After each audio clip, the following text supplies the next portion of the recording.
ना ही आप पर शनिदेव महाराज की 7.5 चल रही है और ना ही आप पर चल रही है ढैया।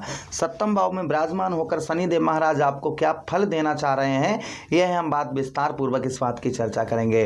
क्योंकि अभी शनिदेव महाराज अस्त चल रहे हैं 18 मार्च के बाद में, 18 मार्च 2024 इसके बाद में उदय हो जाएंगे। और यही शनिदेव महाराज मित्रों कब तक, वहीं पर 29 जून 2024 तक ये मार्गीय अवस्था में रहेंगे और 29 जून से लेकर 15 नवंबर 2024 ये वक्रीय अवस्था में रहेंगे। और 15 नवंबर 2024 से लेकर और 29 मार्च 2025 तक ये आपके ठीक सप्तम भाव पर गोचर करेंगे। उसके बाद में यानी कि 29 मार्च 2025 के बाद में आपके सप्तम भाव को छोड़कर आपके अष्टम भाव में प्रवेश कर जाएंगे। हम विस्तार पूर्वक समझने का प्रयास करेंगे कि शनिदेव महाराज आपको क्या फल देंगे, इस बात की हम विशेष चर्चा इस प्रोग्राम में करेंगे। नमस्कार, मैं ज्योतिष आचार्य शिवराज शास्त्री आप लोगों का हार्दिक स्वागत कर रहा हूँ। क्षमा चाहेंगे थोड़ा सा मित्रों, हम बहुत बारीकी तरीके से आपको समझाएंगे। देखिए, सप्तम भाव में शनिदेव महाराज बैठे हैं और सप्तम भाव में शनिदेव महाराज का प्रभाव क्या रहता है, इस बात की चर्चा करेंगे। देखिए, अभी ये कब से आए हैं सप्तम भाव पर, इस बात को पहले सुन लीजिएगा।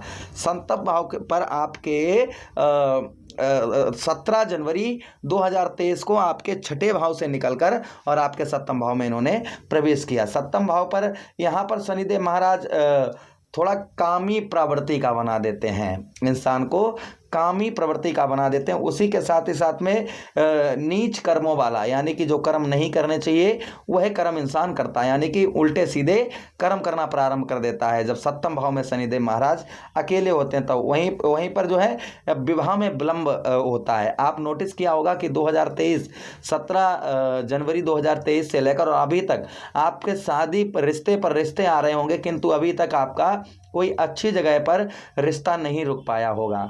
हो सकता है कि आपकी शादी अगर हो भी गई होगी तो मन की जिस तरीके का मन था आपका, उस तरीके का नहीं आपकी शादी हुई होगी। आपके कहीं ना कहीं आपके ऊपर आप दाम्पत्य वैवाहिक जीवन में कहीं ना कहीं आप मधुरता महसूस नहीं कर रहे होंगे, या आप पार्टनरशिप में आपको कहीं ना कहीं इन्होंने पूर्णतः तरीके से लाभ नहीं दिया होगा। अब ये ऐसा क्यों हुआ है, ये रीज़न पहले समझिए। देखिए, शनिदेव महाराज सबसे मंद गति से चलने वाले ग्रह हैं। 2.5 वर्ष तक एक राशि में गोचर करते हैं और 2.5 वर्ष के बाद में यह राशि परिवर्तन कर देते हैं। तो देखिए, 2.5 वर्ष में ये कहा जाए कि तुरंत ही शनिदेव महाराज उत्तम अच्छा फल देंगे, ये कहना उचित नहीं होगा। शनिदेव महाराज आधा समय बीत जाने के बाद में फिर उत्तम अच्छा फल देते हैं, क्योंकि शनिदेव महाराज क्या है, कर्म फलदाता है। पहले हमारी परीक्षा लेते हैं, उसके बाद में फल हमें प्रदान करते हैं। जैसे स्कूल में हम पढ़ने जाते हैं तो पहले विद्यार्थी हमको पढ़ाते हैं, फिर परीक्षा हमारी होती है। लेकिन यहाँ उल्टा है, पहले शनिदेव महाराज परीक्षा लेते हैं, उसके बाद में फिर यह फल प्रदान करते हैं। तो देखिए, आपके कहाँ पर बैठे थे शनिदेव महाराज, बैठे हैं अभी आपके सप्तम भाव पर बैठे हैं। आगे आने वाले समय में ये क्या प्रदान करेंगे, इस बात की हम आपको चर्चा करते हैं। देखिए, सबसे पहले उन लोगों के लिए जिन लोगों की शादी नहीं रुक पा रही थी, तो संभवतः ही जैसे ही ये उदय अवस्था में होंगे, शनिदेव महाराज उदय अवस्था में होंगे, उदय से लेकर और जब तक मार्गीय अवस्था में आएंगे, यानी कि मित्रों 29 जून 2024 से पहले आपका रिश्ता फिक्स करवा देंगे, कहीं ना कहीं रिश्ता फिक्स करवा देंगे। और 29 वक्रीय अवस्था में होंगे 29 जून से लेकर मित्रों 29 जून से लेकर और 15 नवंबर 2024 इस बीच में आपकी लगन या कहते ना लगन होना या रोक होना, एंगेजमेंट होना, ये कहीं ना कहीं संभवतः ये करवाएंगे। और 15 नवंबर से लेकर और मित्रों 29 मार्च 2024 29 मार्च 2025 क्षमा चाहेंगे 29 मार्च 2025 तक कहीं ना कहीं आपका रिश्ता, आपकी शादी को अवश्य ही ये करवा देंगे, इसमें कोई संदेह शंका नहीं है, क्योंकि आधा समय तो इनका व्यतीत हो चुका है। अच्छा, जिन लोगों के लव लाइफ में प्रॉब्लम, समस्या, दाम्पत्य वैवाहिक जीवन, शादी हो गई, उसके बाद लड़ाई झगड़ा या फिर तमाम तरीके के छोटी छोटी बातों पर बात विवाद होना, तो ये ऐसा अगर आपका जीवन चल रहा था, ग्रह कलेश लगा हुआ था, तो संभवतः ही जैसे ही शनिदेव महाराज उदय होंगे, अच्छी अवस्था में आएंगे, तो कहीं ना कहीं आपके यह भी जो प्रॉब्लम समस्या आपकी चल रही थी, इनको भी शनिदेव महाराज आपके अवश्य ही दूर करेंगे। पत्नी या फिर आपकी पत्नी का स्वास्थ्य खराब चल रहा है, आपके पति का स्वास्थ्य खराब चल रहा है, तो संभवतः ही वह भी आपका ये उत्तम करेंगे, अच्छा करेंगे, सुधार स्वास्थ्य में आपके सुधार लाएंगे। अच्छा, आप शनिदेव महाराज की 3 दृष्टियां हैं। प्रथम दृष्टि शनिदेव महाराज की कहाँ पर पड़ रही है? प्रथम दृष्टि आपके ठीक भाग्य स्थान पर पड़ रही है। और भाग्य स्थान पर अर्थात नवम भाव पर दृष्टि पड़ रही है। तो यहाँ पर एक चीज़ और आप नोटिट कर रहे होंगे कि वर्ष 2023 के बाद में और अभी तक आपको संत प्रवृत्ति का बना दिया होगा इन्होंने, यानी भक्ति का ज़्यादा करने वाला, दूसरों की चिंता, दूसरे के कष्ट मुसीबत देखकर अपने दिल उनकी कष्ट मुसीबत को दूर करने का इनके आपके मन में कहीं ना कहीं ऐसा लगता होगा आपको कि हाँ, इनकी कष्ट मुसीबत भगवान जल्दी ही दूर करे। दूसरों के दुख और दर्द को आप जो है भली भांति महसूस कर पा रहे होंगे, क्योंकि आपके अंदर जो ऊर्जा ये प्रदान कर रहे हैं वह संत प्रवृत्ति की ऊर्जा, यानी कि भगवान से रिलेटेड जुड़ा हुआ, धर्म कर्म से जुड़ा हुआ और साथ ही साथ में सही चीज़ों को समझना, ये कहीं ना कहीं आपके अंदर इन्होंने अवश्य ही प्रदान किया होगा और अभी भी आप पर कर रहे होंगे। पूजा पाठ में पूजा पाठ, स्नान ध्यान करके भोजन करना, स्नान ध्यान करके पूजा पाठ करना, मंदिर जाना और साथ ही साथ में दान दक्षिणा करना, कथा भागवत यज्ञ में सम्मिलित होना, ऐसा कहीं ना कहीं आपको इस प्रवृत्ति का इन्होंने अवश्य ही बनाया होगा। कब से? वर्ष 2023 के बाद में, जब से आपके सप्तम भाव पर आए और उन्होंने दृष्टि डाली कहाँ पर? आपके भाग्य स्थान पर। आगे आने वाले समय में कहीं ना कहीं आपके भाग्य को ये उदय करेंगे, आपके भाग्य, क्योंकि दृष्टि इनकी जा रही है तो आपके भाग्य को उदय करेंगे शनिदेव महाराज। और उसी के साथ हाँ, किंतु यहाँ पर एक चीज कष्ट परेशानी रहेगी, क्या भाइयों के साथ अनबन करवाएंगे ये, भाइयों के साथ में आपकी हो सकता है आपकी अनबन रहे, भाइयों के साथ संबंध जो है वो कहीं ना कहीं मधुर नहीं होने देंगे। अच्छा, उसी के साथ दूसरी दृष्टि शनिदेव महाराज की आपके लगन भाव पर पड़ रही है।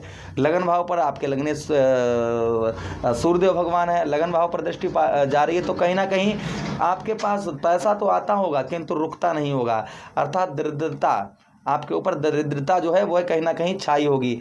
चेहरे का ग्लो चमक, आपकी जिस तरीके से पहले आपकी चेहरे की चमक और ग्लो था ना, वह इस समय आपके चेहरे पर, आपको फेस में आपके नहीं दिख रहा होगा। आप चेहरा, आपको खुद अपने चेहरे को आईने में देखते होंगे तो आपको थोड़ा बहुत अच्छा नहीं लगता होगा, किंतु यहाँ पर शनिदेव महाराज कहते हैं ना, धन और गुण संपन्न, यानी कि नए नए विचार, अच्छे अच्छे विचार, लोगों को समझाना, लोगों की मदद करना, ऐसा सब कुछ अच्छा करते होंगे।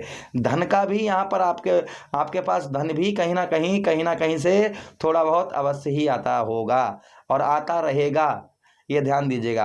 अब आगे आने वाले समय में जब ये उदय होंगे, उदय से लेकर वक्रीय अवस्था, वक्रीय से मार्गीय अवस्था, मार्गीय से राशि परिवर्तन तक आपके चेहरे पर ग्लो लेकर आएंगे, ये चेहरे पर चमक लेंगे आएंगे। कोई लंबी बीमारी से आप परेशान चल रहे थे तो उस लंबी बीमारी को भी शनिदेव महाराज अवश्य ही दूर करेंगे तथा गुण संपन्न आपको उस तरीके की बुद्धि प्रदान करेंगे जिससे आप अपना रोजगार चला पाएं, अपने जीवन को आगे बढ़ा पाएं, ऐसी सुंदर बुद्धि आपको देंगे। अच्छा, दूसरी दृष्टि शनिदेव महाराज की दसम दृष्टि आपके कहां पर पड़ रही है? आपके चतुर्थ भाव पर पड़ रही है। चतुर्थ भाव पर शनि जो है यहां पर थोड़ा सा मानसिक दिक्कत परेशानी, टेंशन देते हैं, मानसिक दिक्कत परेशानी देखते हैं। उसी के साथ ही साथ में रोग कष्ट परेशानी, शारीरिक कष्ट परेशानी प्रदान कर देते हैं। तो कहीं ना कहीं आगे आने वाले समय में वही बात हम आपको दोहरा रहे हैं कि शारीरिक कष्ट परेशानी से आपको मुक्ति मिलेगी अवश्य ही, और साथ ही साथ में यहाँ पर जो है मानसिक दिक्कत परेशानी टेंशन दूर होगी, और साथ ही साथ में वाहन प्रॉपर्टी मकान का सुख भी यहाँ पर प्रदान करवाएंगे। और माता का स्वास्थ्य, अगर आपकी माता का स्वास्थ्य खराब चल रहा था तो संभवतः ही उनका स्वास्थ्य भी उत्तम अच्छा करवाएंगे। अच्छा, उसी के साथ ही साथ में जमीन से रिलेटेड कोई भी मामला आपका फंसा हुआ था, कैसा भी जमीन से जायदाद से कैसा भी मामला आपका जुड़ा हुआ या कोर्ट केस चल रहा है जमीन पर, प्लॉट पर, या कोई प्लॉट बेच नहीं पा रहा है, घर बेचना चाहते हैं, खरीदना चाह रहे थे तो वो नहीं कर पा रहे थे, तो 29 मार्च 2025 आने तक ये वक्रीय अवस्था और मार्गीय अवस्था, ये दोनों अवस्थाओं में आपको कहीं ना कहीं उत्तम फल देंगे, अच्छा फल देंगे। तो यह कार्य आपके संपूर्ण तरीके से, पूर्णतः तरीके से हो पाएंगे। अच्छा, रेमेडीज, उपाय, आपको क्या शनिदेव महाराज के लिए सबसे बेहतर उपाय, उत्तम उपाय, अच्छे उपाय क्या करने चाहिए? देखिए, शनिवार का दिन शनिदेव महाराज को समर्पित है, कलयुग के न्यायाधीश हैं, कर्म फल दाता है, मनुष्य जैसे कर्म करता है उसको वैसा ही शनिदेव महाराज फल प्रदान करते हैं। तो शनिदेव महाराज के लिए हम वही बात बता रहे हैं आपको कि शनिवार का दिन समर्पित है, जो भी उपाय करने हैं वह आपको शनिवार के ही दिन करने हैं। शनिवार के दिन सूर्य अस्त के बाद में चौमुखा दीपक अपने घर पर जलाएं। आप चौमुखा दीपक अपने घर पे, जिस गेट से आप मेन दरवाजे से अपने घर में प्रवेश करते हैं उसी दरवाजे पर घर के बाहर जो है एक तेल, सरसों के तेल का चौमुखा दीपक जलाएं। उसी के साथ ही साथ में एक दीपक हो सके तो पीपल के वृक्ष के नीचे जलाएं, या फिर शनिदेव जहाँ पर मूर्ति वगैरह हो वहाँ पर जलाएं। शाम को सूर्य अस्त के बाद में कम से कम 108 बार ओम प्राम प्रीम सा शनिश्चराय नमः और हनुमान चालीसा का पाठ करें। सुंदर कांड का शनिवार के दिन सूर्य अस्त के बाद में आप पाठ करें, जिससे शनिदेव महाराज उत्तम अच्छा फल प्रदान करेंगे। मुझे आदेश दें, किसी अन्य प्रोग्राम में पुनः भेंट करते हैं। तब तक आप लोग अपना ख्याल रखिए। प्रेम से बोलिए कृष्ण कन्हैया लाल की जय। प्रेम से बोलो जय शनिदेव महाराज।